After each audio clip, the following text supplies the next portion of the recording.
जब दोपहर के वक्त फ़ोन आया, ये सैजिंग वाले का एक और शफीक भाई एंटी करप्शन वाले, खालिद भाई, आरिफ भैया, इन लोगों ने फ़ोन किए और यहाँ के कुछ सैजिंग वालों ने फ़ोन किए कि दो बच्चे यहाँ नहाने आए थे और एक बच्चा डूब गया, वो भागते आ रहा था और उन्होंने उस बच्चे ने एक इसका जो साथी था उसने उनको बताया। फिर उन्होंने हमसे रब्ता किए, फिर मैं फ़ौरन मौके वारदात पर पहुँचा, सर्च ऑपरेशन मैंने चालू किया और अल्हम्दुलिल्लाह मेरा साथी किला तैराक ग्रुप के अतर अहमद ये लोग भी आए ढूंढने में मदद करने के लिए हमें। हम पूरा ग्रुप उसको तलाश कर रहा था। अल्लाह की मदद रही, कम से कम 20 से 25 फीट पानी था।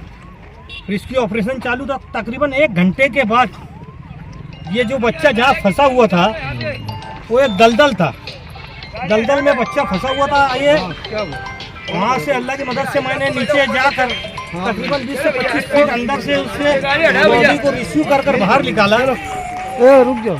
और अल्लाह मिल गया बॉडी निकाल कर मैंने बॉडी निकाला।